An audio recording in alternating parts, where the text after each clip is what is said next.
And very excited to have Bo Stewart, a childhood friend of all three of ours, on the podcast. This was his fan recommendation. Bo, welcome to the podcast. Thank you all for having me. I noticed right away there's no quotations, and I was infuriated by that. Maybe it's because I'm just like a very loud and communicative person. I think that if you liked We Shall Not Part, or We Do Not Part, I always want to say We Shall Not Pass. You shall not pass. Let's go beyond the first page. Let's go beyond the first page.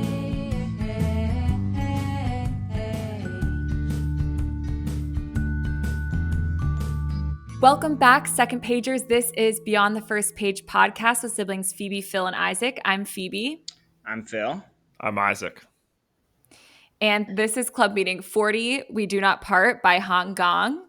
And very excited to have Bo Stewart, a childhood friend of all three of ours, on the podcast. This was his fan recommendation. Bo, welcome to the podcast. Thank you all for having me. I'm a big-time fan, of course, from the beginning, and I'm really excited to be on with you all. Yeah, we're so excited to talk with you, Bo. And actually, you've definitely heard him referenced on the podcast because he is probably the number one book recommender to all three of us. And because of that, I wanted to ask you guys what book has been recommended to you that you are so happy that got recommended to you, but you wouldn't have read otherwise. So a really good book recommendation, basically, that either was obscure or you just had never heard of or wouldn't have tried if someone had it recommended to you. And Isaac, I'll kick it over to you first. So mine is obviously a Bo recommendation. It's American Harvest by Marie Muskie-Mockett, and it's about the migrant harvesting of wheat across America. Awesome read. Probably wouldn't have picked it up otherwise without the recommendation, though.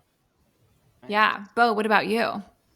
I was recommended by a colleague of mine a few years ago a book called Goat Song by Brad Kessler. It's kind of memoir, but Brad Kessler was a novelist. His wife is a photographer. They lived in Manhattan, and they just kind of left the city, went up to Vermont, bought a goat farm, and it's just very gently written reflection on that time on the goat farm, and it incorporates the history of goats and the history of cheese making.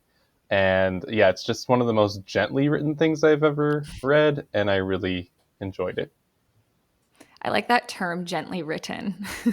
That's nice. And Isaac, I think, has recommended that because our uncle actually was maybe mentioned in it, which is cool too. So have you read it? Yeah. Okay. Also recommended by you. Really loved it. Okay. Well, yes. Did you like it? Yeah, loved it. Okay. Yeah, he recommended it as a read for the pod. Phil, what about you? Mine is actually Game of Thrones. I read Game of Thrones before I think they were like halfway through the first season of the show. So it was like not big at all. I mean, it was big, I guess, in the the fantasy community, but I had never heard of it. And somebody was reading the book and I was like, oh, they're making a show. Like, that's pretty cool. I'll try it out. And this was like the first book that I'd ever read with sex in it. And I was just like, he recommended, but like he was a senior and I was in like 8th or 9th grade. And then I was just like, am I reading the right book? Like 3rd chapter incest sex scene. But very Your good. little freshman voice was like, yeah. oh. I was like, well, and then because Dad didn't know what it was too, and by like the 3rd book that I brought home, one of his colleagues had told him that there's a lot of sex in these books, and then he's like, "Phil, what have you been reading for the last 2 months?" So that was funny. But, Dang, good recommendation though. Kind of before the times, it sounds like. yeah. That's cool. Mine was Freshwater for Flowers by Valerie Perrin. This was actually recommended to me first by a random shopkeeper, but then I had put it on my Goodreads and Bo commented and said like, oh, great book. I can't wait to hear what you think. So he kind of solidified it for me. And of course, then I read it right away and loved it. It was my favorite book last year. So, and honestly, still this year, it still stands. I haven't read anything that I loved as much as that book. So yeah, that was a great recommendation, then solidification by Bo himself. So thanks, Bo. Of course, Phoebe. Did you think I actually thinking about it? This there are like undertones of this book that kind of remind me of Freshwater for Flowers. I think Freshwater for Flowers is a little more accessible and like, Yes. you know, an easier read, but I think Mhm. there are some like similarities between the two. I completely agree. I was going to mention that as well. And also because it was adapted from French, so like doubly that, you know, it wasn't written for English speakers originally. So yeah, definitely. Just a reminder before we get into this book in 15 seconds, this is a book club style podcast, so there will be spoilers and plot points from throughout. We do not part. So if you do not want the book to get ruined for you, please read the book and then come on and listen to the podcast. And now, Isaac, you can give us the plot in 15 seconds.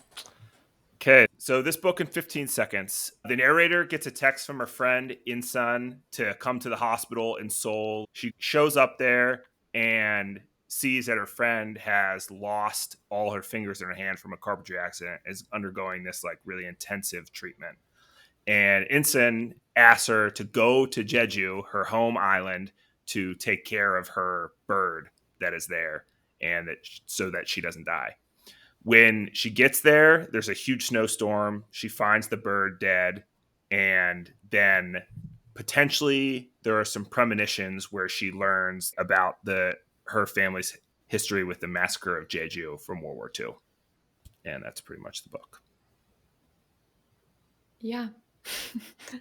I feel like Good when job. you were taking this on, I was like, oh, this is a rough one to have to give a plot summary to because it is so like, no, I mean it's very like unclear purposefully what the Yeah. plot is. And Yeah. so, you know, bless you for taking that on, Isaac. It's my role. Yeah. Yeah. Well, I think that really is my first question to all of us. I'm curious, more specifically, not the whole plot. I think we can tackle that over time as we talk. But I think the biggest thing that I found myself wondering, and even the narrator point blank addresses her skepticism in what's occurring to herself. So she is confused if she's having a premonition or if her friend is a premonition. And so I'm curious what you guys thought was happening with her friend and her in particular. Phil, what did you think? Yeah, I mean, there was parts where I was like, is the friend there? Is the friend like alive right now? Is the friend dead? Like, who is alive? Um, I So think, what did you think? I mean, I think she was alive throughout. I think the time jumping made this book extremely hard. And I guess what I came away with was that it didn't really matter. Like, this book was a lot about emotion and a lot about the only thing that really mattered factually was the Jeju massacre. Whereas, Mm, like, the other stuff was really just her meddling her way through, and like you were supposed to get the emotions. And from what I read, I do think it was like partly autobiographical. And like this was her experience after writing Human Acts. And like this mm, was her, and there was parts where she was like, she told her editor, like, I'm never gonna be able to finish this book because it is horrible. it's so Like dark. it's so Yeah. dark, and like it's me exploring my brain. And then I think she got it out Terrifying. there and was like very happy that she did. But I think that that is like that exploration is sort of what we're supposed to grasp. But I think that it's like looking at abstract art and just feeling the emotion coming out of it. And I just did not feel it. So what did you feel? You didn't feel anything. I felt confused and Okay. that I should have been reading this book instead of listening to it, because I do think that there were likely jumps in the words or like italics or something that like the audiobook narrators, they got to figure this out in audiobooks. You got to figure out, if it's not the break of a chapter, how to tell the reader that this is not just a new sentence, this is like different, and they have not figured Mm, that out yet. And it makes books that don't have different chapters for different characters, perspectives, or times very confusing to read. like all of Playground was written in italics, like half of it was, and I completely missed that until Isaac said this book was in italics, and I was like, that Yeah. would have been pretty helpful to know, actually. Yeah. So there are a This is lot good. of italicized in this one too. I read Yeah. like the first bits of it in the hard copy. So a lot of Insan's speaking roles are in italics. Something Mhm. that is interesting about the hard copy, there's no quotations around the dialogue though. So still Hmm. in the hard copy, it's kind of like Meant to be confusing. what is going, are these thoughts, are these speaking? So right from the beginning, there's already this sense of like, Ambiguous. yeah, who is this narrator really talking to, or is this all in their head? Which I didn't really put together till later. I noticed right away there's no quotations, and I was infuriated by that. But as you like get to the parts where she is now like questioning if her friend is even there, talking, you're like, was her friend ever there? But I do think I agree with you, Phil, where does it really matter if her Mhm. friend was there or not? I don't think so. It's more about the story that is being conveyed from Ensign that is important. Yeah. What did it make you feel, Isaac? Since Phil, if we're going off of Phil's, like you're supposed to be like feeling something from this story. Also confused, and I think inadequate in my knowledge of the world. This is a travesty that I had never heard of. As Americans, we walk around World War II like, oh, we were the good guys. And you see all the T-shirts with the back-to-back World War champs. You know, we stopped Nazis, all this.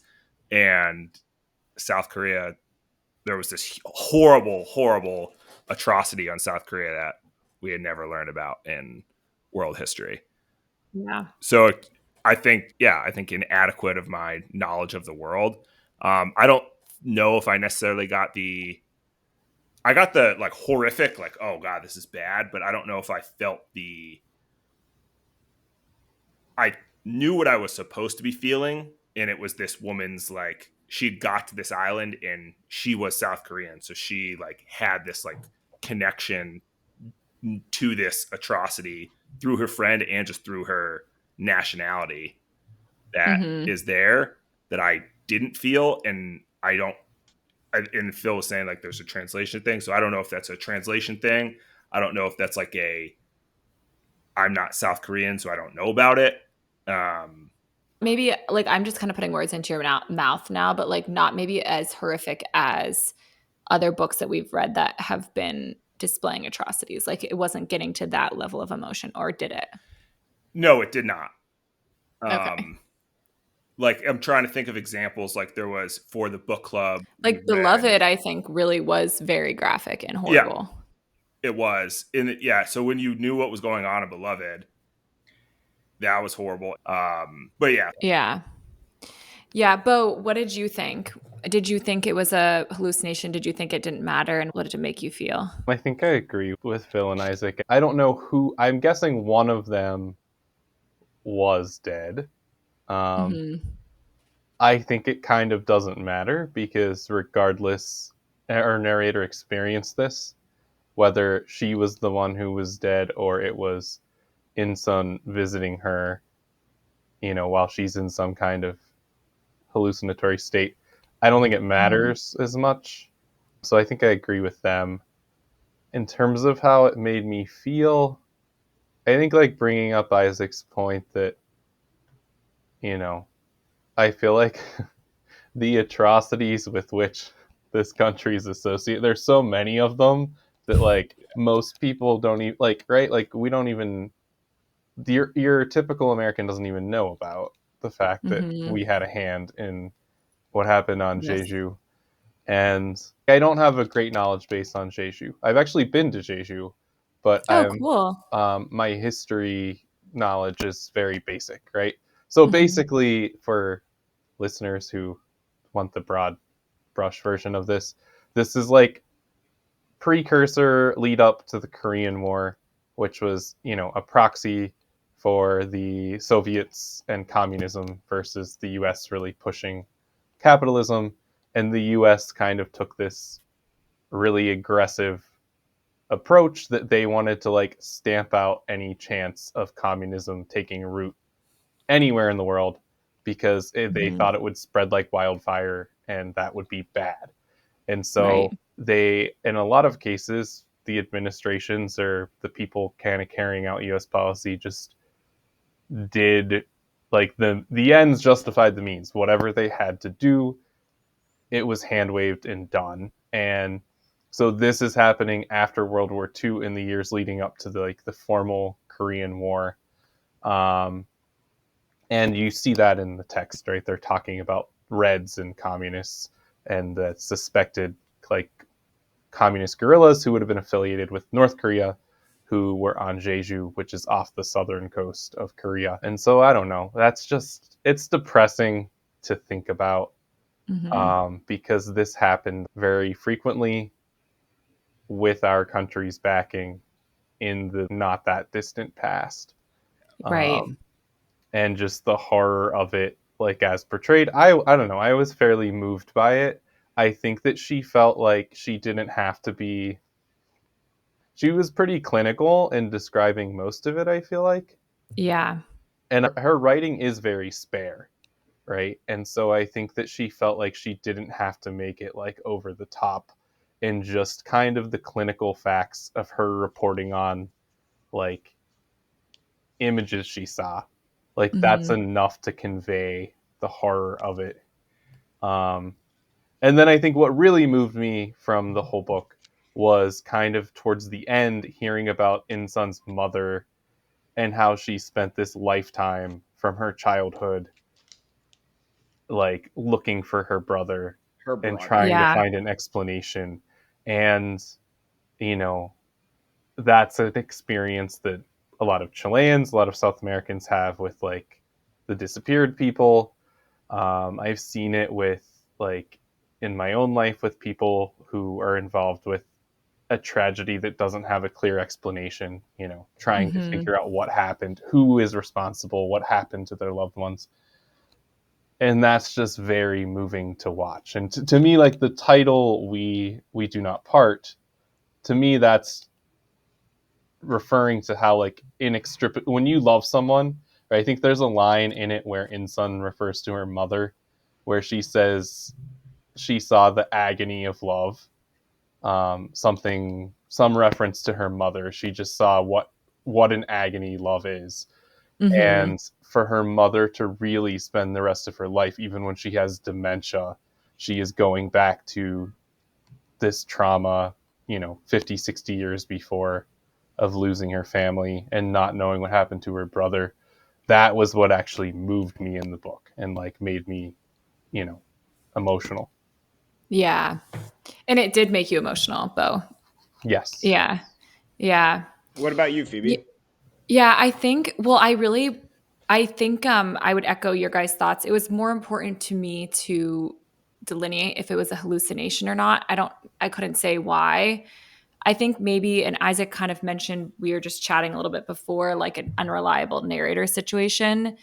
But I don't think that necessarily matters either, because the information that was being talked about obviously was true. The Jeju massacre did happen, and all the information that they were talking about was factual. So I don't think she was unreliable, but I think it also it was interesting, Phil, you had mentioned how the author actually researched and published a book that she almost couldn't get through because it was so emotional, and to then think about the main narrator of this book and the trauma and like what that was doing to her mind as well. I think it did make me feel emotional. It made me feel very melancholy. I think so, maybe not the feeling that the author was intending, but that is what I felt. And I think that her friend was a hallucination, and she was kind of realizing what her friend's moms went through by being able to go through all the boxes in this house. But I liked that you said, Bo, about how the writing was a bit clinical and how it didn't need to necessarily go over in depth into explaining these things. And Isaac, Phil, and I were kind of talking about this. From our perspective, this was a book obviously written in Korean, translated to English, written by a Korean woman for Koreans, which I'm curious to hear what you think, that if it was written for Koreans or if it was written for the rest of the world, obviously having been translated, because the Koreans knew about this, obviously. We don't. So it's a little bit interesting to think about that, the point behind the book, like a bigger point, you know? Yeah, I mean, I guess did some of you read Human X? Phil, did you read Human X? No, I No? never Okay. read it. It was a slow ascent into understanding for me. Like, the farther Yeah, it went, the clearer she my groups understanding. them together. She calls it a duet or something. Yeah, so which is interesting. Yeah, so I guess translation wise, I think this, to me, I haven't read a lot of Korean literature, but it felt Korean in tone. And so I don't know if it's a translation thing or just this is, you know, more Korean in tone, if that makes sense, than what like, you know, your median American or British writer is gonna write. Like, Right. in terms of the subject matter, I kind of viewed it almost the opposite way, right? Okay. Like this experience is so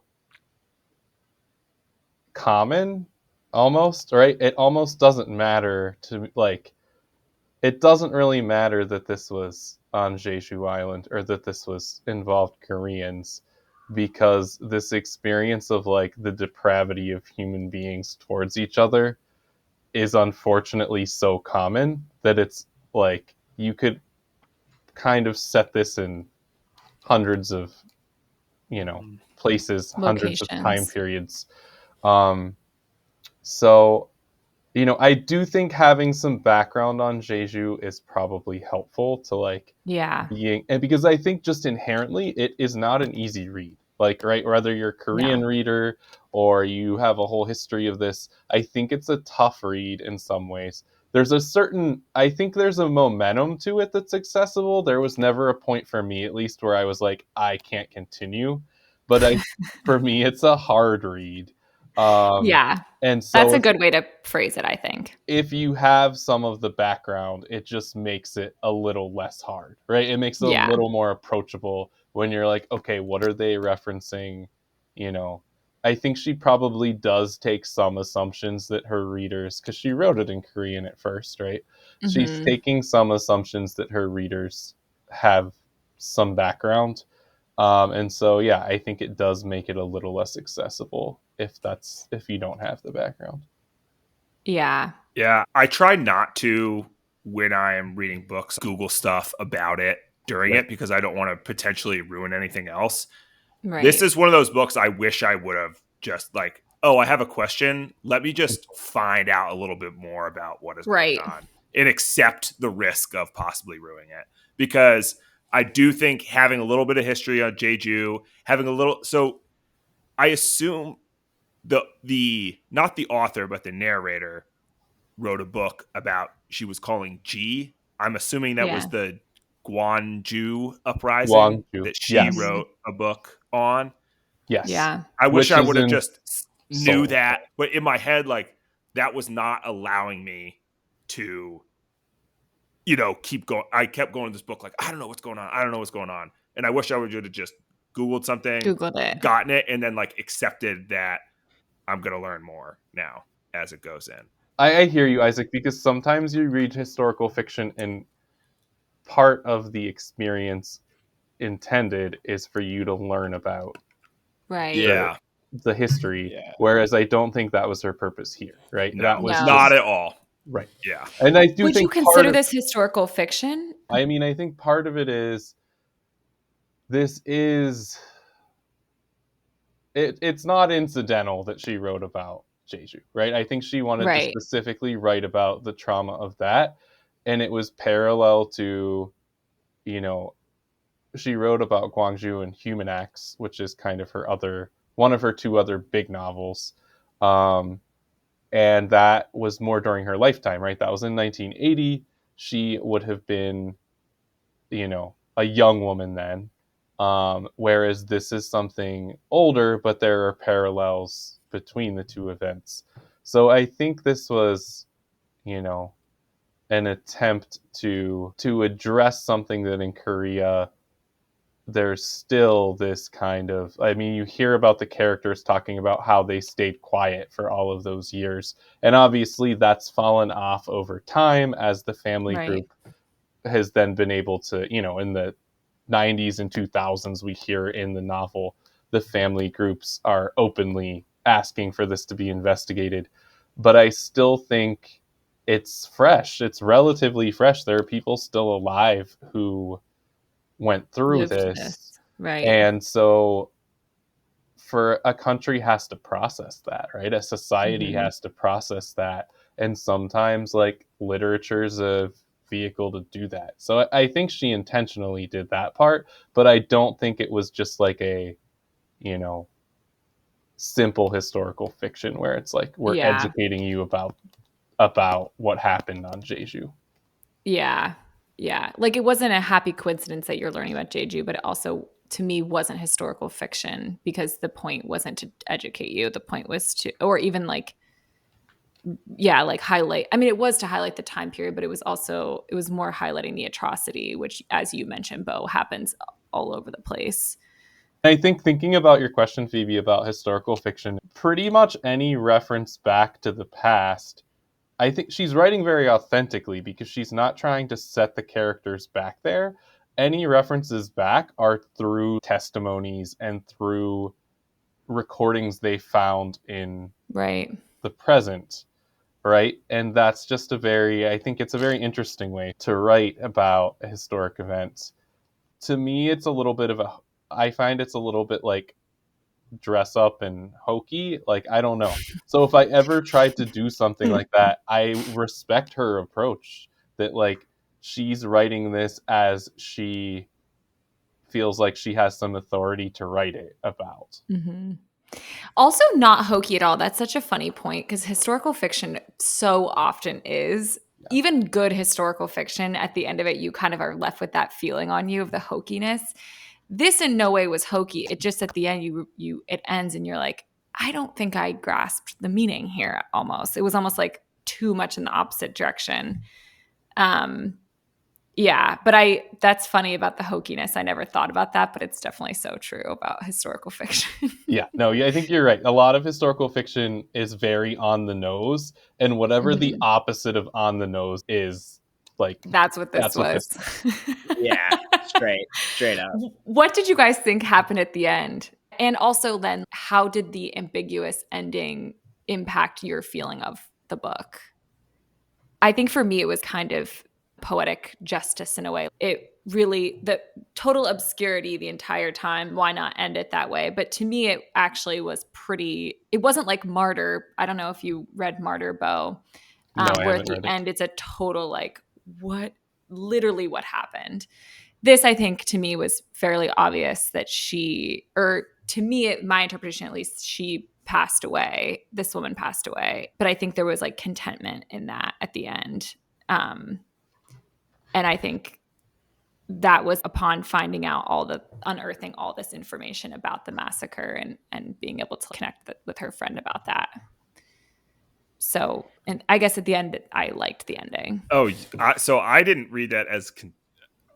Wait, are you saying content? Like she was contented in her death? I think so. Like she Okay, so wanted to perish I and was read it happy. as like she like couldn't overcome it.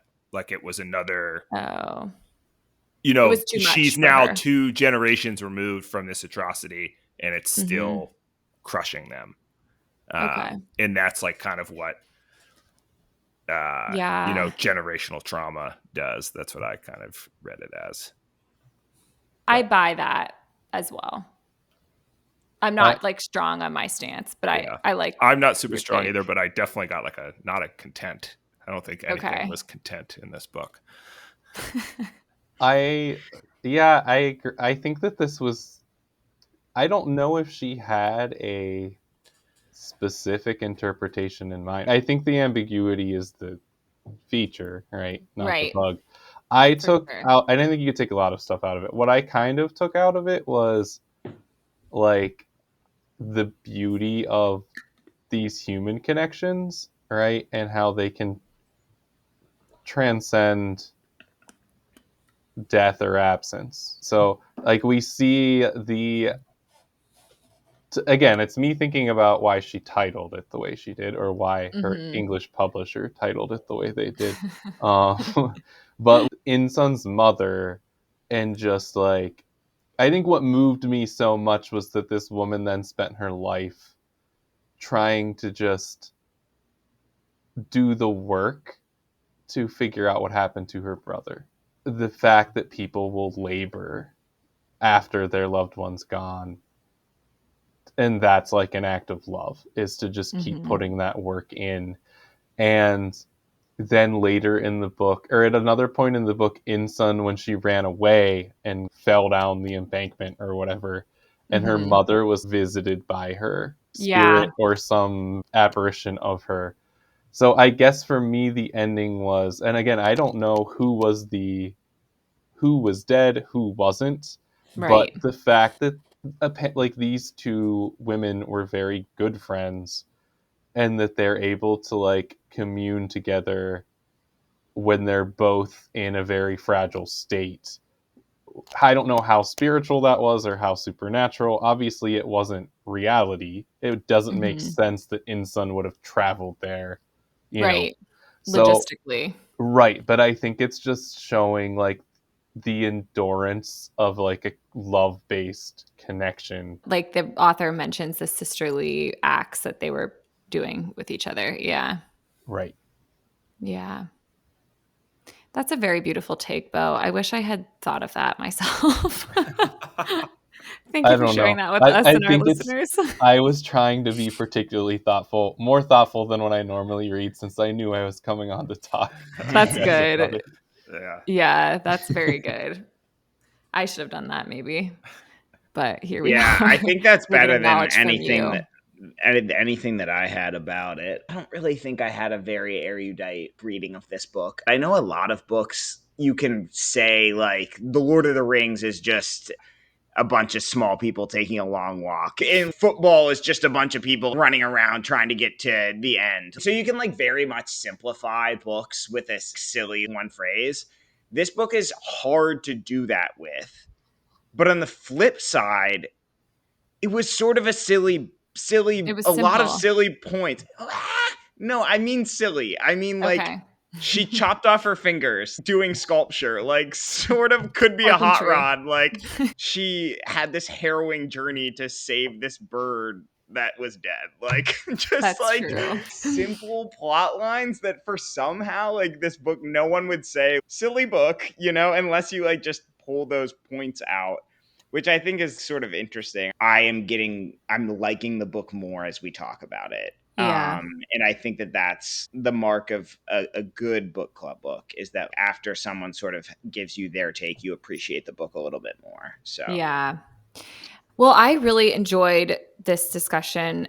Bo, you did not disappoint on bringing all the points we really needed to drive it home. I actually don't think we could have had this discussion without you. So thank you. Yeah. Oh, well, thank you. Can I do two quick quotes I loved about the book? Yes, Okay. please. So Yes. I loved how she wrote about snow. I Mhm. think I love her prose, right? I think it's so pretty, Beautiful. and Mhm. she doesn't overwrite, right? Like, Mhm. it's intricate and Definitely pretty, not but overwritten. she doesn't overwrite. And Yeah. so these were two I put in my phone, and then of course they're both in a Slate review of. I found a Slate review of it that took both of these lines, so apparently my thinking's not that original. But when she's in around the same sentence, I think this is when she gets to Jeju at some point, like from the between the airport and getting to the house, Mhm. getting to the bus stop where she sees the old lady. She Mhm. describes the snow, maybe in Seoul. She's thinking back to Seoul. But she says the flakes resembled countless white threads finely stitching the expanse between asphalt and ashen sky. I just love that kind of Mhm. description. And then at another point, she calls, I think this is the snow in Jeju, She says it swirls wildly as if inside a giant popcorn machine. And I don't know. I just think she's very vivid at describing. And then to me, I love when an author really beautifully, like, I felt like I was at these places and I followed the physical journey very easily. Like, her world building and just a sense of physical place to me was very skilled. Like, I felt like I could picture the entire journey, and when she's waiting at the bus stop with the old lady, Yeah. and when she's in the Yeah. workshop. And so that to me is an extremely skilled writer that you don't think about it maybe in the moment, but it's rare that you have someone that puts you in a place that clearly. Yeah. I think for me, when that happens, it's always like, if I can start, so this is going to sound so bad, and Isaac and Phoebe are going to roast me, but if I can start this book while I'm on my bicycle, and by the time that I get home, be in the narration, that is like a well written book. And this one I did. She was in Korea, that all the power was out, and she couldn't go outside because it was so freaking hot. And that I was like there with her, and it was like not hot. So yeah. Yeah. Yeah, I really liked her. I thought that it's like indisputable she was a very good writer. And the English translation, it held. So I wanted to do ratings really quickly. I think I'm really teetering on a 3.5 to even a 4. I think if I reread this book, this is my type of book, you know, like the Freshwater for Flowers, like completely agree with you, Bo, similar vibes. And so I'm teetering at 3.5, I think is my final. And Bo, you really helped push that over into the next category. I'm glad to. Phil, what about you? Yeah, I'm sorry. I'm gonna have to give it a 2. I would never recommend this book to somebody. I think. Really? Yeah. No, I cannot think Okay. of one person that I would recommend this book to. Bo? So 3 is you'd recommend it, 4 is you'd reread it, correct, under your rating system? It's it's just like on a 1 to 5. But I was wondering if I was actually saying, would Phil recommend it to you? That's the only person I would recommend it to. only to, not because I would be like, Bo would like this, because I would be like, Bo would think I'm smart for recommending it. See, I feel like That I do would the be same like- to you, but I'm worried about whether you think I'm smart. So I feel like it's funny that it's reciprocal. There. Oh my gosh. Bo, so what would you rate it, Bo? I think I need some more time to sit with it, but I think Okay. probably I enjoyed it, probably Mhm. between a 4 and a 4.5. Yeah. I would be very careful about recommending it to people because I think it Okay. is a hard read, and so I'd have to really feel confident that someone would want to it's a challenge of a book, right? It's not an easy book. And I don't reread things often. I might reread this just more for like clarity, and just because I think I'm not smart enough to get the full experience on the first take of this book. And so I think the reason I would reread it would not be because I'm like, oh, I have books that I reread every year because I enjoy it. I would reread it because I enjoyed it, but I want to see if I can like learn more. get a full experience of it, because I'm not up there enough to get that full experience on the first read. Yeah, which means none of us probably were. So. I mean, I think that it's a tough book, right? And I think we're all good readers, obviously. And you guys are voracious readers, and you take on challenging stuff that you've taken on stuff that I'm like, I would not read that by choice. So, but I think this was a tough book for all of us. Yeah. I think if you recommended this to me, Bo, and I read it, I wouldn't be like, what the heck was he like? I wouldn't be alarmed that you recommended this to me. I think I would be like, this makes sense. He would think that I would like this. So I'll say that. Isaac, what about you? Yeah, so I'm giving it a 2. I think I agree with Bo in that this, from me, deserves a reread to get a more accurate rating. Mhm. And I think you said it very good, Phoebe. Like, Bo recommended this book. It's not like I would have stopped reading it. If I wasn't reading for the book club, I would have ended it and been like, wow, I'm even more confused. But I did try to think about this book as I was reading it. And now that we've had the conversation, I think I could read it and think about it better. And I would think that it would increase in its rating. Yeah. Right. Yeah. There's something for everyone, I'll say. So, and I think we all got things out of it. I mean, we learned about this massacre, which was that's good that we talked about it and learned about it. So, And we all read the most recent Nobel literature True. winner, true. Yeah, I Nobel don't know if literature. I've ever done that before. So Yeah. Yeah. I think if you liked We Do Not Part, I think you should read Wednesday's Child by Yun Lee. That was, I believe, a runner-up for some award last year, and it's about Yeah, it was Asian the Americans Pulitzer. and grief and trauma. So I think if you enjoyed this book, you would enjoy that. Phil, what about you? Yeah, I'm actually going to piggyback off that and say the other runner up for the Pulitzer last year, which was Same Bed, Different Dreams by Ed Park, who is traditionally a journalist.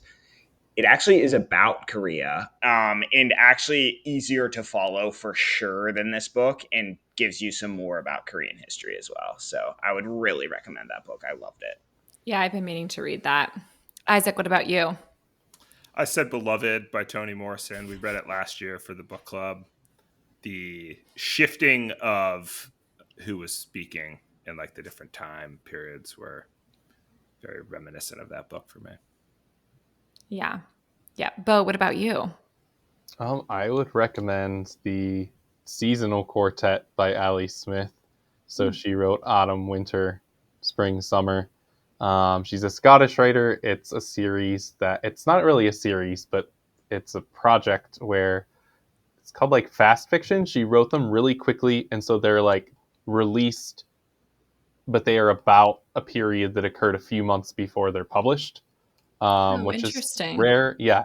And they just kind of they're very avant-garde and they're experimental, and they involve relationships over time, and they put things in the context of history, and they connect it all to the human experience.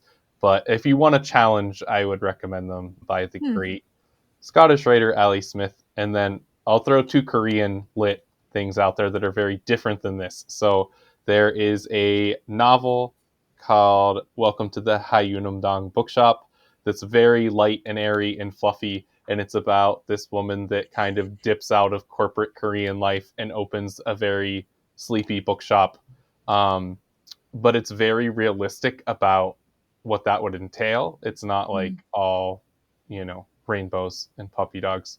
But it's a very gentle, fun read. And then there's Cool. another one called If You Live to Be 100, You Might As Well Be Happy. And it's a nonfiction piece by a famous Korean psychologist, just kind of about aging dynamically. And I think it has a Korean and, specifically Korean bent, but I think it's applicable to anyone, and it makes you be thoughtful about how do I want to age, right? What do I want to be like as I age? Yeah. And so those are 2 in the last year or so I've read. Much more fun and accessible than this was. I really liked this book, but it's definitely not an easy, fluffy read. Whereas I think those 2 are much more accessible. You could read them at the beach, Nice. Yeah. As I approach 30, maybe that one about aging Yes, dynamically sounds good to me. As John Mulaney said, now that I'm at the end of my life. Yeah. Exactly. Oh my gosh. Well, Bo, it has been so awesome talking to you. Just before we go, we always talk about what we're reading next time, which is Geek Love. And Isaac, could you just tell us about Geek Love before we sign off? Yeah, so Geek Love is by Catherine Dunn, and it's a novel about a family that is part of a traveling circus that is also a cult, and the parents actually do psychedelic drugs and possibly poisons while they're pregnant to create circus freaks for this traveling Whoa. circus. So it just dives into their family relationship of the parents and then the 3 kids as they navigate this cult circus life. Wow, very different from We Do Not Part, but Probably seemingly equally as interesting. dark. Yeah, It is potentially. I don't think it's a real No. story. It's not a true story. Yeah. No. Okay. Yeah. Cool. Well, Bo, thank you so much for being on, for recommending this book, for bringing amazing discussion points, and for always recommending us great books. Thank you all so much for having me. I had a blast. I hope I, didn't disappoint too much as the guest. And No, you I- didn't. It was Great. always great to You- chat with you. Spurred the conversation the entire time. so- Yes. Well, also take it with a grain of salt, as this is my first podcast appearance, and is this 40? 40. 40? Congrats on 40. Yeah, thank you. Yes, you're a part of it. Well, this is your bi-weekly reminder to call someone that you love, tell them that you love them, tell them about a good book that you recently read. And until we talk again, stay classy, second pagers. We'll see you later. Bye, guys. Yeah, thank you both. Bye, guys.